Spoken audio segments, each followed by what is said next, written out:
Porque o Senado vai avaliar a necessidade ou não da PEC dos combustíveis. Quem está conosco é a Luciana Verdolim ao vivo. Luciana, o projeto pode ficar aí pelo meio do caminho? Muito bom dia, Luciana. Bom dia, Matos. Bom dia também a quem está acompanhando a gente. Olha, existe a possibilidade. Por quê? Principalmente porque uma proposta de emenda constitucional é extremamente difícil de ser aprovada. Precisa de uma ampla maioria, seja na Câmara, seja no Senado.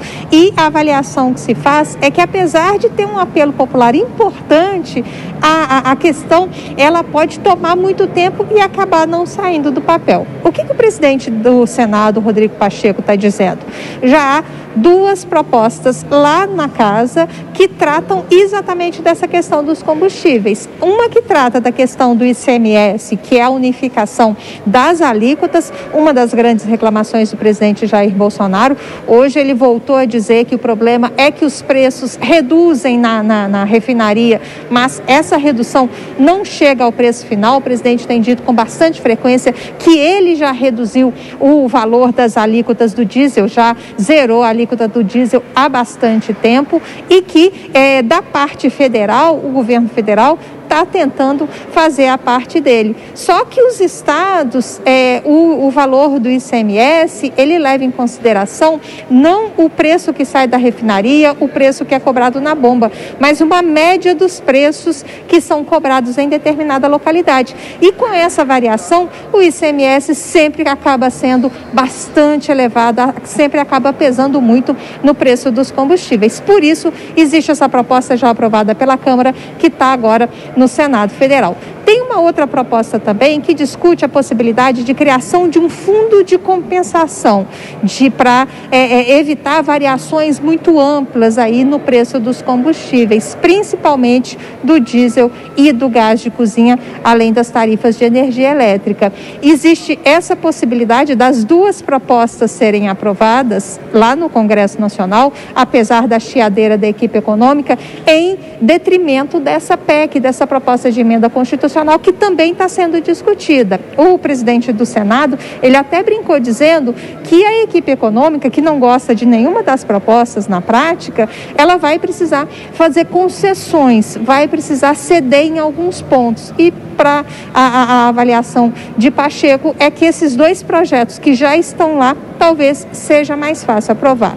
Ele sinalizou com colocar na pauta, com a entrada dessas duas propostas na pauta da próxima terça-feira, mas amanhã vai ter uma nova reunião de líder que eles vão bater o martelo. Então, a sinalização é de que a PEC defendida pelo próprio presidente Jair Bolsonaro pode estar subindo no telhado, mas que se os projetos não avançarem, os senadores fazem questão de ressaltar que essa proposta da PEC já está lá, já tem inclusive as assinaturas necessárias.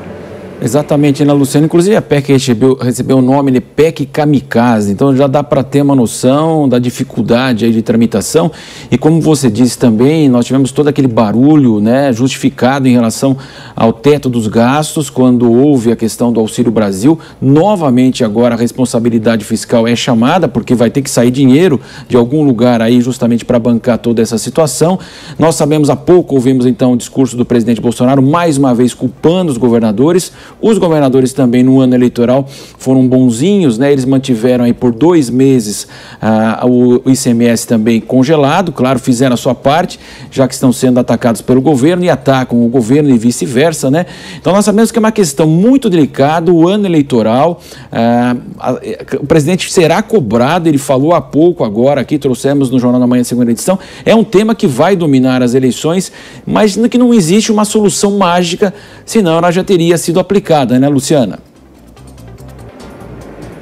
A sinalização que a gente vê, principalmente de economistas, até o Banco Central já sinalizou que com essa variação grande do dólar, que não deve ficar por aí, o dólar deve continuar subindo, com isso o preço do petróleo no mercado internacional também deve explodir. Há uma preocupação de que o governo possa começar, o Congresso Nacional, melhor dizendo, possa começar aprovando propostas e não conseguir segurar o preço dos combustíveis.